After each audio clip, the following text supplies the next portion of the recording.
आला होता। त्यानंतर पोलिसांना आणखीन तपास करण्यासाठी पोलीस आज सियाला घेऊन तिच्या घरी पंचनामा करण्यासाठी गेलेले होते। शिवाय आता सध्या मी आहे एरिया 37 च्या इथे आणि एका हॉटेलच्या मागे ही टेकडी आहे।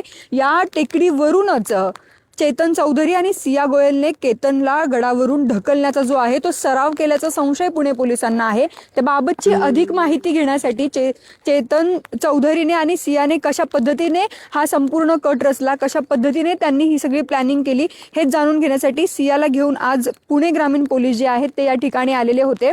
हा जर परिसर आपण पाहिला तर कोणीच या ठिकाणी येताना आपल्याला दिसत नाही किंवा अत्यंत उंच ठिकाणी आणि वर्दळ नसलेला हा परिसर आहे। त्यामुळे सिया गोयलला आणि चेतन चौधरीला हा परिसर सोपा पडला असावा केतन चौधरीच्या हत्येचा प्लॅन करण्यासाठी। तब्बल जेव्हा ही हत्या ते करणार होते तब्बल 1 ते 1.5 तास त्यांनी थर्ड वेव्ह कॉफी शॉपमध्ये बसून हा सगळा हत्येचा जो आहे कट रचला आणि तो कसा पूर्ण करायचा याचा सराव करण्यासाठीच खरं तर ते या टेकडीवरती आलेले होते।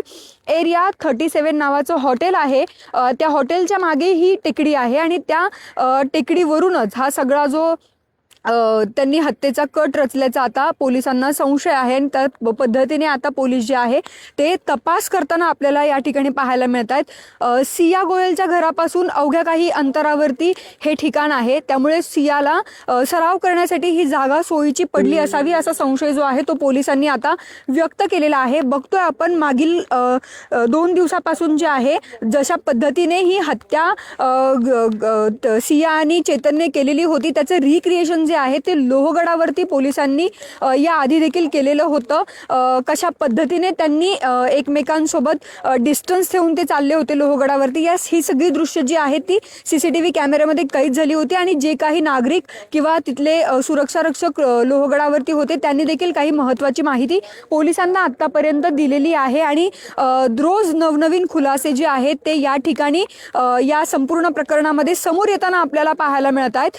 तशाच पद्धतीने काल लोहगडावरती रिक्रिएशन जे आहे ते चेतन चौधरी सोबत पोलिसांनी केलेलं आपल्याला पाहायला मिळालं होतं आणि आज पुन्हा पुणे ग्रामीण पोलीस जे आहेत ते या ठिकाणी पुण्यामध्ये सिया गोयलचं जे घर आहे गंगाधाम परिसरामध्ये त्या ठिकाणी तिला घेऊन आलेले होते। घरामध्ये तिने काही गोष्टी या प्रकरणाशी संबंधित नष्ट करण्याचा प्रयत्न केलेला होता का तिच्या मोबाईलची तपासणी असेल किंवा इतर काही गोष्टी तिने त्या ठिकाणी लपवून ठेवलेल्या आहेत का, या सगळ्या बाबी पुणे पोलीस जे आहेत ते आता तपासात घेताना आपल्याला पाहायला मिळत आहेत। त्याच्यानंतर त्यांनी तिकडे पंचनामा करून अवघ्या काही वेळापूर्वी ते तिला या टेकडीवरती घेऊन आलेले होते। या टेकडीवरती त्यांनी तिच्याकडून काही गोष्टी ज्या आहेत त्या जाणून घेण्याचा प्रयत्न जो आहे तो केलेला आहे। सिया आणखीन पोलिसांना काय सांगते हे तितकंच पाहणं महत्त्वाचं ठरणार आहे। त्यामुळे आता जर आपण पाहिलं तर आणखीन काही आरोप जे आहेत ते केतन अग्रवालच्या कुटुंबाने देखील आपल्याला केलेले पाहायला मिळत आहेत आणि या आरोपांचं खंडन करताना खरं तर आपल्याला गोयल कुटुंब पाहायला मिळते की सियाने जे आहे ते लग्नाला जो आहे तो केतनकडे नकार दिलेला होता, मात्र केतनने तिला सांगितलेलं होतं की तू कुठे जरी गेली तरी माझ्या कुटुंबाची पॉवर आहे, ते तुला शोधून आणतील आणि तुला हे लग्न करावंच लागेल अशा पद्धतीचं जबाब जो आहे तो सियाने यापूर्वी पोलिसांना दिलेला होता। त्याच्यानंतर आणखीन एक धक्कादायक कारण जे आहे ते समोर आलेलं होतं की केतनला जे आहे ते टक्कल आहे आणि त्यामुळे मला लग्न करायचं नव्हतं अशा पद्धतीचा जबाब देखील सियाने पोलिसांना दिल्याचं तपासातून आतापर्यंत समोर आलेलं आहे। मात्र अजून काही घडामोडी किंवा अजून काही बाबी ज्या आहेत त्या पोलीस तपासातून समोर येणं बाकी आहे आणि त्यामुळे पोलीस जे आहेत ते ज्या ठिकाणी सिया आणि चेतन गेलेले होते किंवा ज्या ठिकाणी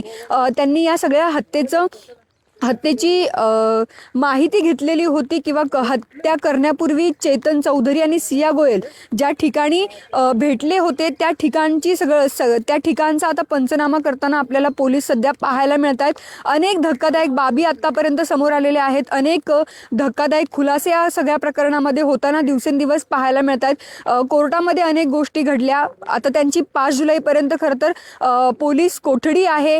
पोलीस कोठडी संपल्यानंतर पुन्हा चेतनला आणि सियाला कोर्टामध्ये हजर केलं जाईल त्यावेळी वकील काय युक्तिवाद करतात, सिया पोलिसांना कशा पद्धतीने या संपूर्ण प्रकरणामध्ये सहकार्य करते, हे सगळं पाहणं महत्त्वाचं ठरणार आहे.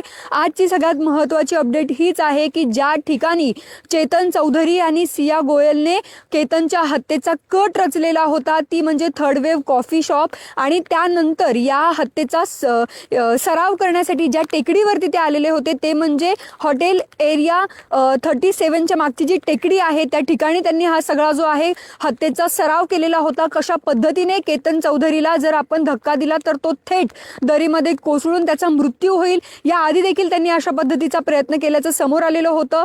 जो प्रयत्न त्यांचा फसलेला होता आणि त्याच्यानंतर सियाने सांगितलं होतं की तुझ्या पायाजवळ साप होता, तो पाहून तो वाचवण्यासाठी मी तुला धक्का दिला.